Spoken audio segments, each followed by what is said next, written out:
اللہ رب العالمین الصلاۃ والسلام علی رسولہ الامین وآلہ واصحابہ اجمعین والعاقبۃ للمتقین۔ معزز خواتین حضرات، السلام علیکم ورحمۃ اللہ وبرکاتہ۔ اعوذ باللہ من الشیطان الرجیم، بسم اللہ الرحمن الرحیم۔ قد سمع اللہ قول التی تجادلک فی زوجها وتشتکی الی اللہ واللہ یسمع تحاورکما ان اللہ سمیع بصیر۔ صدق اللہ مولانا العظیم۔ محترم سامعین اکرام، اللہ تعالیٰ کا فضل و کرم کہ آج ہم نے 27 روزے عمان کے اعتبار سے مکمل کر لیے۔ ہندوستان اور پاکستان میں بھی بے شمار مقامات پر 27 ہو چکے ہیں۔ آج 28ویں شب ہے، کل 28واں روزہ ہے، اس لیے آج 28واں پارہ آپ کے خدمت میں پیش ہے۔ سورے کافی زیادہ ہیں، اس لیے مختصر بات آپ کے سامنے رکھی جائے گی انشاءاللہ۔ ذہن میں ایک بات رہے کہ قرآن کا ایک طالب علم کا مقابلہ کبھی بھی آپ علماء سے مت کیجیے۔ جو آپ دوسرے قرآن مجید کے پاروں کا مختصر خلاصہ علمی روشنی میں سن رہے ہیں، ایک علیحدہ چیز ہے، وہ ٹاپ لیول کی چیز ہے، لیکن آپ اور میرا ایک گمان ہے کہ میں تو خیر علم میں آپ سے بھی ویسے بھی کم ہوں، لیکن ایک طالب علم کی حیثیت سے اپنا جائزہ لیں اور اس کا قرآن کا مطالعہ کریں۔ پیش نظر ایک ہی بات ہو کہ آپ اور میں کامیاب ہو جائیں انشاءاللہ تعالی، آخرت میں اور دنیا میں بھی۔ ایک خاتون آئی نبی کریم صلی اللہ علیہ وسلم کے بعد، یہ تقریباً 7 اور 8 ہجری کا واقعہ ہے، 7 ہجری کے ختم اور 8 ہجری میں۔ یہ سوروں کے لیے میں نے ایک ترتیب بنائی ہے، آپ جب یہ 30 پارے مکمل ہو جائیں گے تو انشاءاللہ وہ لنک آپ کی خدمت میں پیش کیا جائے گا، تاکہ اس کو جو آپ دیکھیں تو ایک ایک سورہ ہمارے نبی صلی اللہ علیہ وسلم پر کس ترتیب سے نازل ہوا ہوگا اور اس زمانے کے حالات کیا تھے۔ سیرت نبی صلی اللہ علیہ وسلم ہمارے سامنے مختصر آئے گی، بڑی تفصیل سے نہیں۔ تفصیل اگر جاننا ہو تو صرف سیرت مبارکہ سنیے شیخ مکی سے، اللہ تعالیٰ نے انہیں بڑا علم دیا ہے، بہت تفصیل سے 20 کیسٹیں ان کی صرف سیرت پر ہے۔ لیکن یہاں میرا مقصد سیرت نہیں بلکہ سیرت ان قرآن ہے کہ ہمارے نبی پر قرآن جو نازل ہوا، تو قرآن میں رسول اللہ صلی اللہ علیہ وسلم کی زندگی کے واقعات کہاں بیان کیے گئے، رسولوں کا خلاصہ مل جائے گا، رسول اللہ علیہ وسلم کی زندگی کے اہم واقعات مل جائیں گے، صحابہ اکرام کی زندگیوں کا کافی حصہ ہمارے سامنے آ جائے گا انشاءاللہ۔ چلیے، اب یہ ایک خاتون آئی کہ آ کر رسول اللہ صلی اللہ علیہ وسلم سے شکایت کی کہ اللہ کے نبی صلی اللہ علیہ وسلم، یہ میرے شوہر نے مجھے کہہ دیا غصے میں آ کر، آج سے تو میری ماں جیسی۔ عربوں میں ایک طریقہ تھا کہ بیوی سے ناراض ہوتے تو کہتے کہ تیری پیٹھ میری ماں کی پیٹھ کی جیسی۔ اب اس کے بعد میں اس سے کوئی ازدواجی تعلقات بھی نہیں رکھتے، طلاق کا تو کوئی رواج ہی نہیں تھا، اب وہ اس کو مرنے کے لیے چھوڑ دیتے، کوئی دیکھ ریکھ وغیرہ کسی چیز کی کوئی ذمہ داری کا تو احساس ہی نہیں تھا عربوں میں۔ اب یہ جو عربوں میں صدیوں سے رسم چلی آ رہی ہے، تیری پیٹھ میری بہن جیسی، میری ماں جیسی، میری بیٹی جیسی، اور یہ کہہ کر اس عورت کو اپنے آپ پر حرام کر لینا، اور نہ چھوڑے بنے، نہ ساتھ رہے، اب تعلق بھی نہیں رکھ سکتے۔ اللہ تعالیٰ نے اس ضمن میں، اب نبی صلی اللہ علیہ وسلم خاموش ہیں، وہ خاتون آ کر مسلسل تکرار کریں کہ اللہ کے رسول کوئی حل نکالیے، اور نبی کریم صلی اللہ علیہ وسلم فرما رہے ہیں کہ اس کا کوئی فی الحال تو حل نہیں ہے میرے پاس۔ اب جب وہ جانے لگی تو اللہ تعالیٰ نے فوری نبی صلی اللہ علیہ وسلم پر سورہ نازل فرمایا۔ جیسی سورت نازل ہوئی، نبی صلی اللہ علیہ وسلم نے آدمیوں کو بھیجا، خاتون کو بلا کے لاؤ۔ اچھا، یہ جب معاملہ ہو رہا تھا، حضرت عائشہ رضی اللہ تعالیٰ عنہ حجرے میں بیٹھی ہوئی پردے کے پیچھے سے دیکھ رہی تھی کہ خاتون ہیں، نبی صلی اللہ علیہ وسلم سے تکرار کی جا رہی، عمر رسیدہ خاتون ہیں، اور صحابی بھی جو ہیں عمر رسیدہ ہیں، انہوں نے غصے میں آ کر جوش میں کہہ دیا۔ اب یہ خاتون مطالبہ کریں گے، اللہ کے رسول اتنی طویل ازدواجی زندگی ہے، بچے ہیں، ان کو چھوڑ کر میں جاؤں گی تو کہاں جاؤں گی، کوئی حل نکالیے اس کا آپ۔ اور رسول اللہ فرما کہ میرے پاس کوئی حل نہیں ہے، اور اللہ تعالیٰ نے حل بھیج دیا۔ حضرت عائشہ اس پہلی آیت پر تعجب کرتی ہیں، میں فرض چند فٹ کے فاصلے پر میں اس خاتون سے تھی، لیکن میں نہیں سن سکی کہ وہ رسول اللہ صلی اللہ علیہ وسلم سے کیا تکرار کر رہی ہے۔ اللہ تعالیٰ نے 7 آسمانوں کے اوپر سن لی ہے۔ قد سمع اللہ قول التی تجادلک فی زوجہا، اللہ نے سن لی اس عورت کی بات جو اپنے شوہر کے معاملے میں اے نبی صلی اللہ علیہ وسلم آپ سے فریاد کر رہی تھی، اور اللہ سے فریاد کرتے ہوئے آپ سے تکرار کر رہی تھی. واللہ یسمع تحاورکما، اللہ آپ دونوں کی باتیں سن رہا تھا. ان اللہ سمیع بصیر، یہ ہے اللہ. ہم نے سمجھا کہ اللہ کی یہ صفات بھی ہم نے دنیا دار میں اپنے چہیتے پسندیدہ بزرگوں کے سپرد کر دی. ذرا سوچیے کہ اللہ قانون ٹو دی پوائنٹ بات ہو رہی ہے. آیت نمبر 2 میں الذین یظاہرون منکم من نسائہم، جو اپنی بیویوں سے زہار کرتے ہیں اور کہتے ہیں کہ ان کی پیٹھ ماں جیسی ہے. وہ ان کی مائیں نہیں، تمہاری مائیں تو صرف وہ عورتیں ہیں جنہوں نے تمہیں جنا ہے، جن کے بطن سے تم دنیا میں آئے ہو. اور یہ تم جو کہہ رہے ہو بڑی غلط بات، سخت ناپسندیدہ جھوٹی بات ہے. اگر تم نے آئندہ ایسی کوئی حرکت کی، اب اس بیوی سے رجوع کرنے کے لیے یہ سزا تمہاری ہے کہ تحریر رقبہ، ایک غلام آزاد کرو اس بیوی سے ملنے سے پہلے. یہ نہیں ہو سکتا. تو دوسری چیز فصیام شہرین متتابعین، 60 دن کے مسلسل لگاتار روزے، بیچ میں ایک دن کا بھی گیپ نہیں ہوگا. گیپ ہوگا پھر 60 دن کے روزے رکھے جائیں. 60 دن کے روزے یہ بھی نہیں ہو سکتا. پھر اس کا فیتام الستین مسکینہ، 60 آدمیوں کو کھانا کھلاؤ. یہ جو زبان ہے گوشت کا لوتھڑا، اس کا بے دریغ تم لوگ استعمال کرتے ہو اپنی زندگیوں میں، اور آج اس کا سب سے بدترین استعمال مسلمانوں کے درمیان طلاق طلاق طلاق. اللہ نے اس کے لیے کافروں کو اٹھایا، مشرکوں کو اٹھایا، وہ آ کر ہمارے دین میں مداخلات کریں. ہم مسلمانوں کی جہالت کی وجہ سے، جس دن ہم یہ جہالت چھوڑ کر قرآن مجید کے مطابق، دیکھیے میں یہ نہیں کہہ رہا ہوں کہ تعلقات خراب نہیں ہوتے، تعلقات بگڑ سکتے ہیں، آخری نوبت آ سکتی ہے، جدائی ہو سکتی ہے. اللہ نے جدائی کا طریقہ، ابھی آپ نے سوروں کے نام سنے اور سورہ آگے آئے گا بھی، سورہ طلاق. اللہ نے، اور اس وقت دنیا میں یہ واحد دین ہے جس میں ملنے کا طریقہ نکاح ہے، جدائی کا طریقہ طلاق ہے. اس کے بعد کچھ احکامات دیے گئے. اے لوگوں جو ایمان لائے ہو، آپس میں جو بات کرو تو آہستہ آہستہ پوشیدہ بات، گناہ زیادتی کی مت کرو، رسول کی نافرمانی کی بات مت کرو، بلکہ نیکی تقوی کی بات کرو. یہ جو کانا پھوسی کرتے ہیں یہ شیطانی کام ہے، اور شیطان بظاہر مسلمانوں کے دلوں میں تفرقہ ڈالنا چاہتا ہے. 2 آدمی بات کریں گے، اب ظاہر ہے آپ مجھے دیکھ کر، میں آپ کو دیکھ کر گفتگو نہیں ہوگا. بات تو ہو رہی ہے ہم دونوں کے بیچ میں، لیکن ہم دیکھ رہے ہیں تیسرے شخص کو.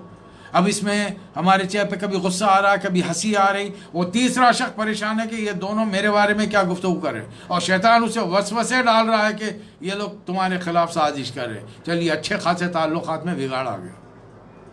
یہ چیز بڑی احتیاط کی ضرورت ہے. مجلسوں میں جب تم سے کہا جائے جگہ وسط پیدا کرو تو ذرا دب کے بیٹھ جاؤ، جگہ کم سے کم گھیرو. یہ نہیں کہ پھیل کے بیٹھ گئے، یہ نہیں کہ جا کر جو محفل کا صدر ہے اس کے بازو لگ کے بیٹھ گئے. کچھ محفل کے آداب ہوتے ہیں، کچھ طریقہ کار ہوتے ہیں، کچھ لوگوں کو خاص طور پہ بلایا جاتا ہے، کچھ جگہیں ان کے لیے مخصوص ہوتی ہیں. آپ اپنے اعتبار سے کہ اس محفل میں آپ کی شرکت کی کیا وجوہات ہیں، اس کے بنیاد پر اپنی جگہ. اور جب جگہ تھوڑی سی جگہ میں زیادہ لوگ آ جائیں تو تھوڑا تنگ کر کے بیٹھیں. اللہ فرما رہا ہے اللہ تمہارے لیے جگہ وسیع کرے گا. اے لوگوں جو ایمان لائے ہو، جب رسول سے تم تخلے اکیلے میں بات کرو تو صدقہ دے دیا کرو. بڑی عجیب بات ہے، اس لیے کہ اس زمانے میں مدینہ منورہ میں 4-5 سال میں اتنی افواہیں پھیل رہی تھی کہ صحابہ کرام ایک بے چینی ہو گئی تھی. اور ہوتا یہ تھا کہ یہ منافقین کے بڑے بڑے سردار آتے اور رسول اللہ صلی اللہ علیہ وسلم سے کہتے کہ آپ سے اکیلے میں بات کرنا ہے. نبی صلی اللہ علیہ وسلم مروت میں کچھ نہیں کہتے، ان سے تھوڑی دیر کے لیے کونے میں ہو جاتے. اب وہ جب بات کر کے جاتے ہیں باہر پھیلا دیتے، ہم نے ایسا سنا ایسا سنا. اب ان کے جھوٹ کو کون پکڑے گا؟ اس لیے کہ جب انہیں ثابت کریں کہ تم نے ایسا کہا، وہ قسمیں کھائیں گے، اللہ کی قسم ہم نے ایسا نہیں کیا. تو اللہ فرما رہے ہیں اب اگر نبی سے بات کرنا ہو اکیلے میں، تمہیں کچھ پیسہ دینا پڑے گا، اور یہ ہوگا صدقہ.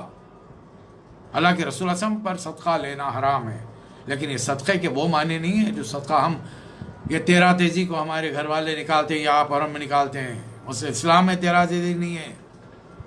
سفر کے مہینے میں جو 13 تیزی مناتے ہیں نا، یہ اسلام میں نہیں ہے. یہ ہندوستان میں رہنے کی وجہ سے یہ بدعتیں ہمارے گھروں کے اندر آ گئی ہیں. البتہ نبی، اور یہ اللہ نے کیوں دیا، یہ حکم کیوں دیا؟ اس لیے کہ منافقین جو ہوتے بڑے کنجوس ہوتے ہیں. ایک ایک پائی جیب سے نکالنا، اور وہ بھی اسلام کے لیے، اللہ رسول کے احکامات کے تحت، ان پر بڑا بھاری گزرتا ہے. پھر اللہ نے محسوس کیا مدینے میں صحابہ کرام بہت غریب ہیں، مکے سے جو لوگ آئے وہ بھی تقریباً ابھی خالی ہاتھ ہیں.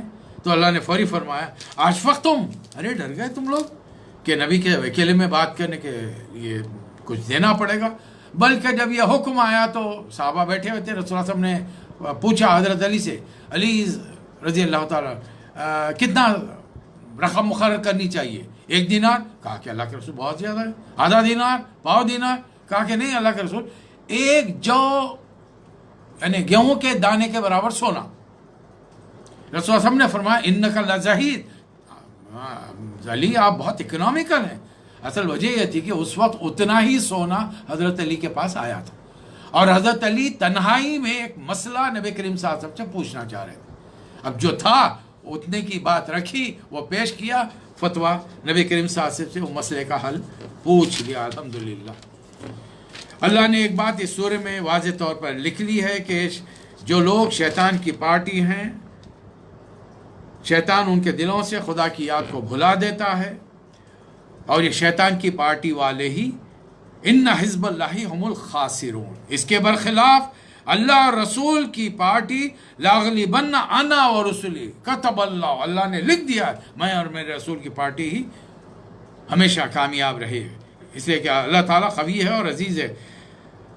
اے نبی صلی اللہ علیہ وسلم آپ کبھی یہ نہیں پائیں گے کہ جو لوگ اللہ اور آخرت پر ایمان رکھتے ہیں وہ ان لوگوں سے محبت کرتے ہیں جو اللہ اور رسول کی مخالفت کرتے ہیں. اگر ہمارے خاندان میں بھی ایسے لوگ ہوں، سمجھانے کی حتی المقدور کوشش کریں، اس کے بعد میں قطع تعلق کر لیا جائے، سمجھانے کی ایک لمٹ تک. لیکن اگر وہ بدتمیزیوں پر آئیں، اللہ کی شان میں رسول کے مقام و مرتبے کے لحاظ سے بدتمیزی کے کلمات کہیں، ان سے ہمیشہ کے لیے تعلق ختم کر لیا جائے.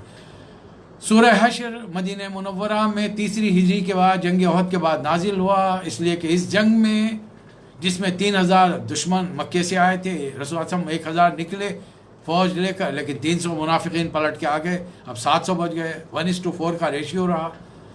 اور اس جنگ کے عین موقع پر باہر رہنے والے، مدینے کے باہر رہنے والے 2 قبیلے تھے، بنو نذیر نے بڑی شیطانیاں کی. اللہ تعالیٰ نے ان کے لیے باقاعدہ سورہ اتارا، سورہ حشر. حضرت عبداللہ بن عباس رضی اللہ تعالیٰ عنہ فرماتے ہیں کہ یہ اس کا دوسرا نام سورہ بنو نذیر بھی ہے.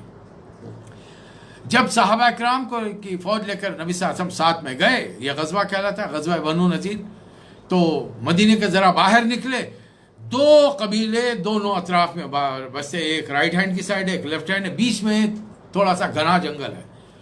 اب دونوں پر نظر رکھنی ضروری ہے کہ ایسا نہ ہو کہ ان کی مدد یہ قبیلے والے کریں، بنو قریظہ والے، اور جب پوچھیں بھائی تم نے مدد کی تو صاحب مکر جائیں نہیں ہم نے ایسا نہیں کیا. اب ان پر نظر رکھنے کے لیے ضروری تھا کہ درمیان کے کچھ درختوں کو کاٹا جائے.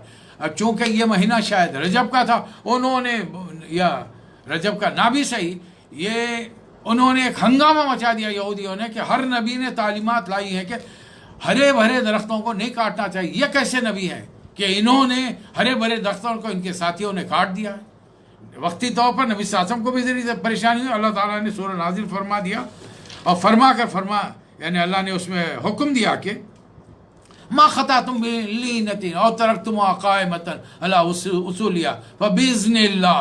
یہ جو صحابہ اکرام نے درخت کاٹے ہیں، پورے کے پورے جڑ سے بھی باٹ کاٹے، بعضوں کو تھوڑا سا آدھا کاٹا آدھا رکھ دیا تاکہ دشمنوں کی تیر وغیرہ آئیں اس سے محفوظ رہ سکے.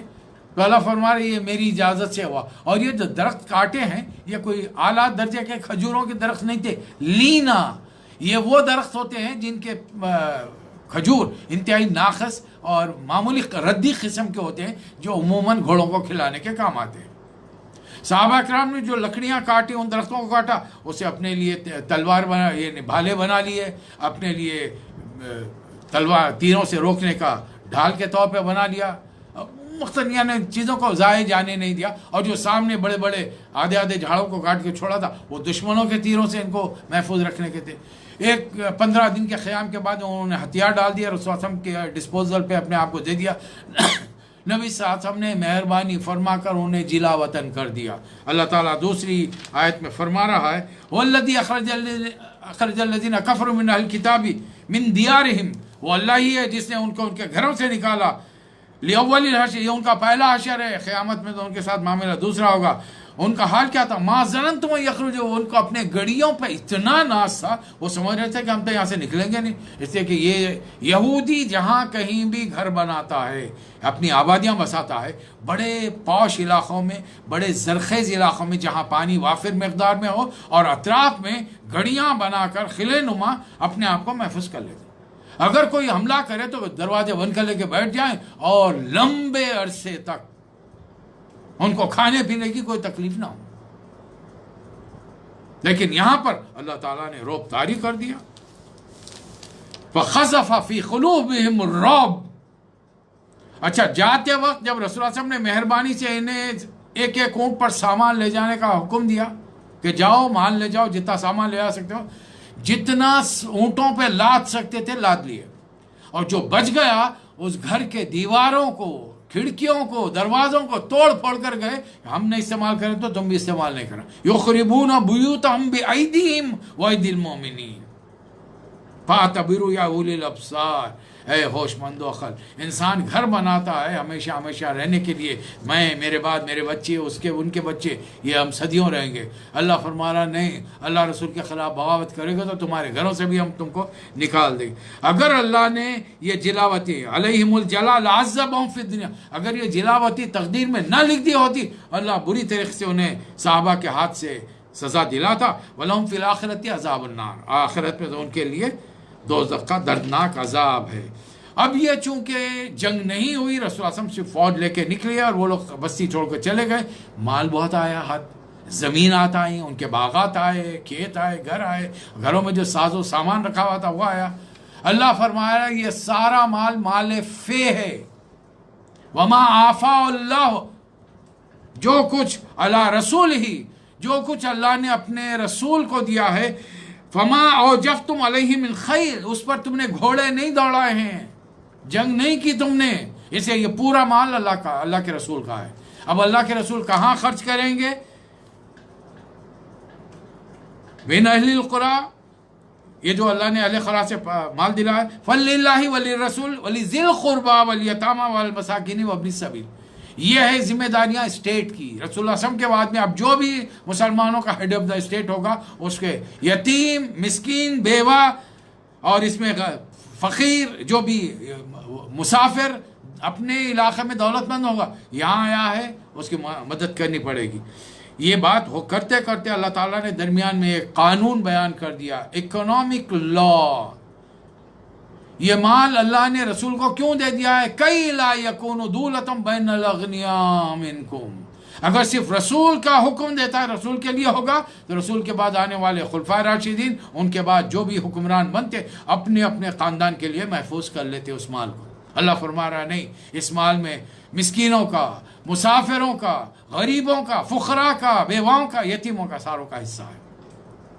اور اس کی وجہ یہ ہے کہ مال تمہارے مالداروں کے درمیان گردش کرتا نہ رہے، اس کو مال کو سرکولیٹ ہونا چاہیے۔ وہ تمام حضرات جنہوں نے لاکھوں ریال کی زمین خریدی ہے اور ایک چھوٹی سی باؤنڈری وال بنا کر 8-8 10-10 سال سے اس کو استعمال ہی نہیں کیا، ان کو خبردار رہنا چاہیے۔ اگر وہ زکوٰۃ ادا کر رہے ہیں اہل و نصر، اس لیے کہ زمین کی قیمت کرنٹ ویلیو کے مطابق اس کی زکوٰۃ بنتی ہے، بننا چاہیے، دینا چاہیے، ورنہ پھر اس پر کسی نہ کسی کا قبضہ ہو جائے گا۔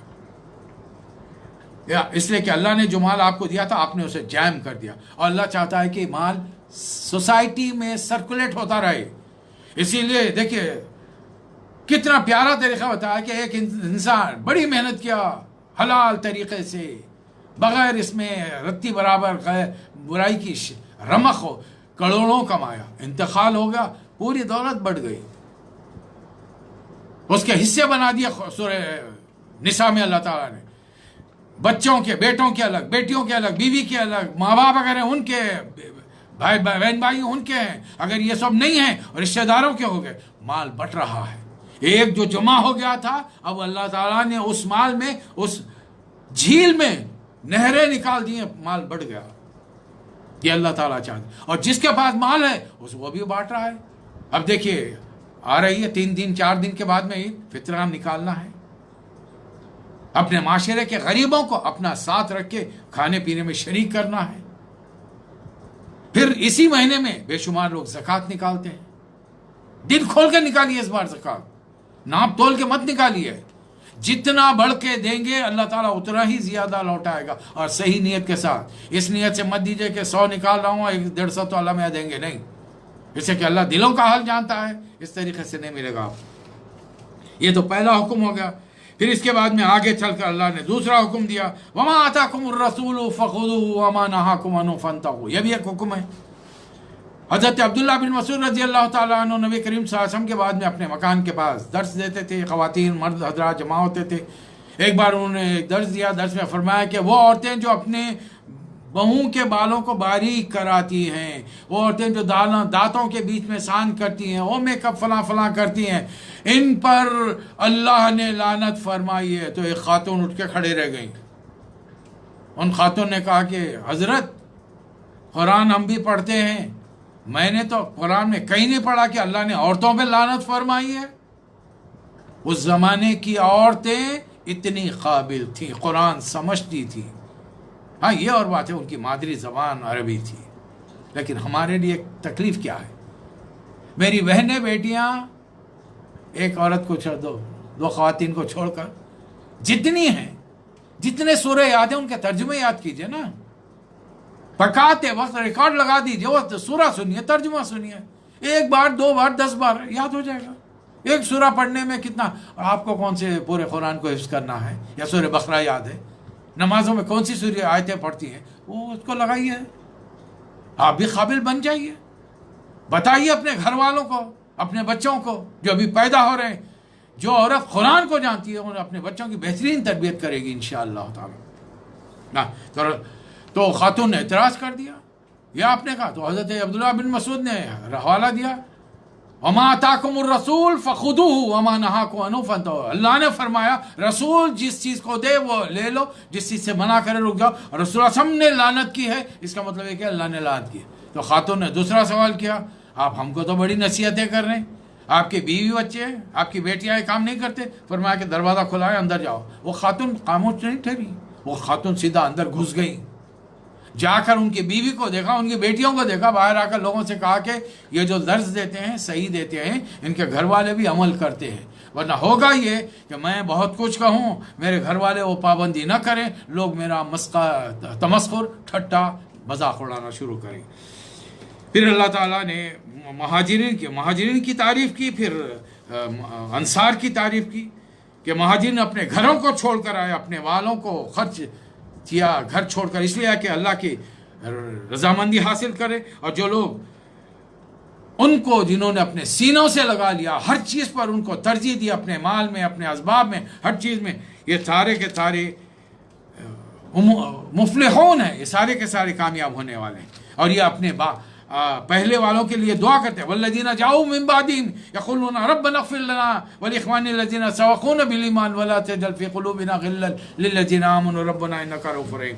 یہ دعا یاد کیجئے اگر ہو سکے. اس کے بعد میں دوسرا رکوع شروع ہو رہا ہے. اس میں اللہ تعالیٰ اس منافقین کے بارے میں جو بنو نذیر کو تڑی دے رہے تھے مدینے میں بیٹھ کر، مت نکلو. عبداللہ بن ابی تڑی دے رہا تھا کہ اگر محمد صلی اللہ علیہ وسلم تمہارے لیے فوج لے کر آئیں گے تو میں 2000 آدمی لے کر پہنچوں گا، اور اگر تم کو مدینے سے نکالے تو ہم بھی نکلیں گے. اللہ فرما رہا ہے یہ اول درجے کے چھوٹے ہیں، نہ تمہارے نکلنے پر یا یہودیوں کے نکالنے پر یہ ان کے ساتھ جائیں گے، نہ قتال کرنے پر یا ان کا ساتھ دیں گے. اگر ساتھ بھی دیے یہ شکست کھا کر پیٹ پھیر کر بھاگ جائیں گے. اس لیے کہ یہودی تو تم سے جم کے، یہ منافقین کا حال کیا ہے، لَأَنْتُمْ أَشَدُّ رَهْبَةً فِي صُدُورِهِم مِّنَ اللَّهِ. یہ اللہ سے ڈر کر تمہاری یونٹی سے ڈرتے ہیں. محمد صلی اللہ علیہ وسلم کے ساتھ جو تمہاری کمٹمنٹ ہے اور تمہارا جو اوبیڈینس ہے، ان کے ساتھ اطاعت ہے، اس سے یہ ڈرتے ہیں. اور یہی بات یہودیوں کی، لا یقاتلونکم جمیعا. ایک بات قیامت تک کے لیے یاد رکھ لیجیے، یہ یہودی ہم سے کبھی میدان میں مقابلہ نہیں کرے گا. آج یہ اگر مقابلے کے لیے آتے کبھی کے فنا ہو جاتے تھے. اس لیے انہوں نے 43 کنٹریز کی الائیڈ فورسز تو لائی اور اپنے گھروں میں بیٹھ کر پیچھے سے احکامات دیتے رہے، ورنہ تب ہمارا ملک تباہ نہیں ہوتا تھا. اور وہ بھی تباہی آسمانوں سے، لانچر سے، راکٹ سے، بموں، کلسٹر بموں کے ذریعے کی گئی. یہ میدان میں بہادری کے ساتھ لڑ کے انہوں نے یہ کام نہیں کیا ہے. یہ اول درجے کے بزدل ہوتے ہیں، یہ تم سمجھتے ہو کہ یہ ایک ہے؟ نہیں، تحسبہ جمیعا قلوبہم شتیٰ، ان کے دل آپس میں پھٹے ہوئے ہیں. آج بھی دیکھیے وہاں پر ان کے ملک میں چلے جائیے، آپس میں ایک دوسرے سے ہمدردی نہیں ہے. بظاہر اسلام کی دشمنی میں پورے ایک ہے، الکفر ملت واحدہ، لیکن حقیقت ان کے دل ایک دوسرے سے پٹے ہوئے. اصل کیا ہے؟ ان کو شیطان تڑی دیتا ہے اور کہتا ہے کہ ہر انسان کو، انہی کو نہیں ہم کو بھی تڑی دیتا ہے، کہتا ہے کہ اس قال للانسان نکفر، اللہ کے حکم کے خلاف ورزی کر دے. جیسے انسان غلطی کرتا ہے وہ کہتا ہے انی بریء منک انی اخاف اللہ رب العالمین. انسان نے غلطی کی اور وہ کہتا ہے کہ میں تم سے بری ہوں بھیا، میں تو اللہ سے ڈرتا ہوں. ارے شیطان اللہ سے ڈرتا ہے، بندہ اللہ سے نہیں ڈرتا. اس لیے کہ بندے کو وہ چیز دلکش، پسندیدہ، مزیدار دکھی، اسے وہ گناہ کر لیا. آخری رکوع بڑا پیارا رکوع ہے. یا اللہ تعالیٰ نے ایک آیت میں 2 بار تقوی کا لفظ یا ایھا الذین آمنوا اتقوا اللہ ولتنظر نفس ما قدمت لغد واتقوا اللہ. آخرت کے لیے تم نے کیا بندوبست کیا ہے؟ میں گلف والے جو مجھے سن رہے ہیں ان سے کہہ رہا ہوں، ہم بیک ہوم جانے کے لیے جب سے یہ شروع ہوا ہے بڑی تعداد واپس جا رہی ہے. ہم دن رات سوچ رہے ہیں کہ وہاں کے لیے کیا کیا، گھر بنا لیا، چھوٹا موٹا کاروبار کے لیے رقم جمع کر لی، وہاں پہ جا کے کروں گا کیا، لمبے عرصے سے یہاں پر ہوں، اب سارا کھا پی کے اڑا دیے، پھر اب ہوگا کیا وہاں جانے پر. ایک تو یہ دنیا ہے، لیکن وہ چلیے واپس چلے گئے، کب تک رہیں گے؟ 10 سال 20 سال 25 سال، اس کے بعد اوپر جانا ہے. وہاں کے لیے کیا بندوبست کیا؟ جنتی دوزخی برابر نہیں ہے، جنتی جو ہیں وہ کامیاب ہیں. پھر اس کے بعد کے جو قرآن کی تعریف، ہم نے قرآن کو پہاڑ پر اتارا ہوتا تو لڑائے تو خاشع متصدع من خشیۃ اللہ. پھر اللہ کے بڑے خوبصورت نام ہیں. آخری آیتیں ہو سکے تو اپنے بچوں کو آخری رکوع یاد دلائیے، بار بار سنتے رہیے. سورہ ممتحنہ 8 ہجری میں نازل ہوا. 8 ہجری میں رسول اللہ علیہ وسلم کو اطلاع ملی کہ مکے والوں نے پڑوس میں رہنے والے قبیلہ بنو خزاعہ کے لوگوں پر بڑی زیادتی کی. اس لیے کہ بنو خزاعہ بنو بکر بازو رہتے تھے. بنو خزاعہ والوں نے صلح حدیبیہ کے بعد رسول اللہ صلی اللہ علیہ وسلم کے ساتھ تعلق جوڑا، افیلیشن کیا، الائنس کیا، جبکہ بنو بکر نے مکے والوں کے ساتھ، یہ آپس میں دونوں قبیلے لڑتے جھگڑتے رہتے تھے. موقع دے کر انہوں نے حرام مہینے میں، رجب کے مہینے میں حملہ کر دیا. بنو خزاعہ بچنے کے لیے کعبۃ اللہ میں جا کر چھپے. مکے کے لوگوں نے منہ پر کپڑے باندھ کر، ڈھاٹے باندھ کر ان لوگوں کو قتل کیا ہے. بنو خزاعہ کے سردار رسول اللہ صلی اللہ علیہ وسلم کے پاس تشریف لائے. نبی کریم صلی اللہ علیہ وسلم نے پیغام بھیجا، تمہارا ہمارا معاہدہ ہے اور یہ ہمارے الائنس ہے، تم نے ان کے ساتھ زیادتی ہے، جتنے آدمیوں کو قتل کیا ہے ان کی دیت ادا کرو ورنہ تمہارے ساتھ جنگ کے لیے تیار جاؤ. قریش نے معاہدے کا انکار کر دیا کہ 6 ہجری میں ہم نے کوئی صلح کی نہیں تھی. رسول اللہ صلی اللہ علیہ وسلم نے فوج تیار کی 10,000 کی اور لے کر نکل رہے ہیں. ایک صحابی حضرت حاطب بن بلتعہ رضی اللہ تعالیٰ عنہ، ان کے فیملی بیوی بچے مکے میں تھے. انہوں نے دل میں اپنے دانش سے سوچ لیا اگر میں قریش کے لوگوں کو ایک خط لکھ کے بھیجتا ہوں، ایک عورت جو مکے سے آئی ہوئی ہے کچھ پیسہ ایسا جمع کرنے کے لیے، غریب عورت ہے، وہ کسی سردار کو میں خط بھیجوں اور انہیں اطلاع مل جائے تو شاید یہ میرے بیوی بچوں سے حسن سلوک کرے. انہوں نے چپکے سے کچھ پیسے دے کر وہ عورت کو خط دے کر بھیج دیا. نبی صلی اللہ علیہ وسلم کو اس کا پتہ نہیں چلا. ظاہر 1 to 1 آدمی کا معاملہ ہو رہا ہے. اللہ تعالیٰ نے جبرائیل کے ذریعے اطلاع دی. نبی صلی اللہ علیہ وسلم نے حضرت علی اور دوسرے صحابہ کرام کو بھیجا، جاؤ جا کر فلاں مقام پر، سخت مقام پر ایک خاتون ہے، اسے لو. حضرت علی گئے اور جا کر اس کو دھمکایا اگر نہیں دے گی اس خط کو جو رسول نے فرمایا تیرے پاس ہے، ہم تیرے کپڑے اتار کے تلاشی لیں گے. وہ عورت گھبرا گئی، فوری جوڑے میں سے نکال کر لڑ گئی. مسجد میں خط لا کر پڑھ کر سنایا گیا. حضرت عمر جلال میں آ گئے، فرمایا کہ اللہ کے رسول حکم دیجئے کہ میں اس منافق کی گردن اڑا دوں کہ اس نے مسلمانوں کی خبر کو لیک کر دیا. نبی صلی اللہ علیہ وسلم نے فرمایا کہ عمر یہ بدری صحابی اور تم نہیں جانتے اللہ تعالیٰ نے اصحاب بدر کے بارے میں کیا فرمایا کہ آج کے بعد تم جو کچھ کرو معاف ہے. اتنے میں حضرت حاطب بن بلتعہ کھڑے رکھے. اللہ کے رسول پہلے میری سن لیجئے، میرے دل میں اسلام کے خلاف یا آپ کے کسی کے بارے میں کوئی برائی نہیں ہے. ایک خیال، ایک وسوسہ آ گیا تھا، شیطان نے ڈالا کہ اگر تم ایسا خط بھیج دو گے تمہارے اس لیے کہ آپ سب کے رشتہ داریاں مکے میں ہیں، میں تو وہاں پر کسی کے سرپرستی میں اور اسپانسرشپ میں کفالت میں رہتا تھا، تو میں نے اسی لیے میرے دل میں کوئی برائی نہیں. اللہ کے رسول نے فرمایا اس شخص نے بڑی سچی بات کہی. لیکن اللہ تعالیٰ نے باقاعدہ سورہ نازل فرمایا، اے لوگوں جو ایمان لائے ہو، اگر میرے راستے میں جہاد کرنے نکلے ہو اور میری